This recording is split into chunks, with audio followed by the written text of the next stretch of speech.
Buenas tardes, jóvenes. Venga, anda, voy a hacer vídeos de la unidad 4, no vaya a ser que si no alguien le dé algo. La unidad 4 es la primera que tenemos de física. Las anteriores, bueno, aunque la cero era un poco ahí mezcla, un popurrí de cosas, de física y de química, unidades, sistema internacional, notación científica, bla, bla, bla, bla. El resto, la 1, la 2 y la 3, sí eran puramente temas de química. Entonces nos quedan ahora estas 4 que son de física, ¿de acuerdo? Si bien es cierto que la 7 no la vamos a ver porque vais, en fin, no la vamos a ver. No vamos a hacer examen de ella, sino que la vais a hacer a través de un vídeo, a través de fichas. El resto sí la vamos a ver en clase y haremos una prueba escrita de ella, ¿vale? Entonces vamos a empezar con la unidad 4, las fuerzas y sus efectos. Tiene 3 apartados porque el tema es muy cortito. Y empezamos por el primero de ellos, fuerza. Estamos en la página 108, ¿de acuerdo? En clase empezamos a leer un poquito qué era esto de la magnitud. Fuerza, recordad. Magnitud es cualquier cosa que se pueda medir. Tú puedes medir la longitud de una mesa, tú puedes medir, yo qué sé, tu masa. Y la fuerza también se puede medir.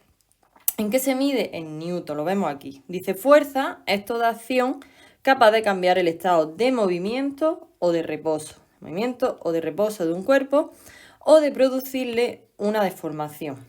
Es decir, cuando tú mueves un objeto, cuando tú paras un objeto que estaba en movimiento o cuando tú deformas un objeto. Dependiendo de qué efecto produzca en este objeto, pues será de un tipo u otro, como veremos en otra transparencia. Puede ser rígido, plástico, elástico. ¿De acuerdo?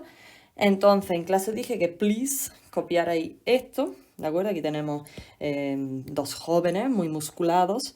Aquí tenemos lo mismo. Refuerza la idea de que la fuerza o cambian el estado de movimiento de un objeto, pues que si movemos el sofá, las maletas, o si lo deformamos, por ejemplo, con la plastilina, con la arcilla, etcétera.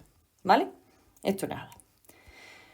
¿Qué había que tener en cuenta cuando hablamos de fuerza? Nosotros somos muy mal hablados, somos un nefasto hablando. No podemos decir, hijos míos, que Pepito tiene mucha fuerza. No, mira, Pepito no tiene absolutamente nada de fuerza. Pepito aplica una fuerza muy alta, una fuerza de mucha intensidad, ¿vale? Ejerce. Cuando yo te diga en la prueba escrita, vamos a ver, reformula esta frase. Creo que había un ejercicio que era, mi hermanito pequeño tiene poca fuerza. No, tu hermanito pequeño ejerce una fuerza muy pequeña, de poca intensidad, sobre lo que sea. ¿Vale? No seamos cenutrios con esto y hablemos bien. ¿Qué más tenemos en esta primera parte del tema? Como veis son cositas, pero no nos metemos en profundidad porque es que no tenemos tiempo. Y ya está. Hoy, este año con la locura. ¿Qué más? Pues mira, una manera de clasificar las fuerzas, porque existen otras, es decir si se trata de fuerzas de contacto o a distancia. Aquí tenemos un ejemplo que viene en vuestra página 109, que tenemos una fuerza magnética y simplemente pues, una fuerza que ejerces con el dedo. La magnética, si ustedes veis aquí, pues no hace falta que tú cojas el imán y lo apliques, le toques la bolita de metal con el imán. Directamente ya la bolita parece que se acerca, ¿verdad? Como si hubiera ahí magia. Eso sería una fuerza a distancia. Pero cuando tú tienes que tocar el objeto, cuando tienes que, pues eso, tocarlo directamente, pues, como su nombre indica, una fuerza de contacto. Aquí tenéis lo que había que copiar, ¿de acuerdo? En clase. Más adelante veremos los tipos de fuerzas cotidianas, ¿no? Las que nos podemos encontrar, digamos, aquí por la vida. Y veremos que por contacto, pues por ejemplo, tenemos la fuerza tensión. Ya la veremos, ya la veremos. ¿Qué más tenemos? La fuerza elástica. Y a ver que yo me acuerde.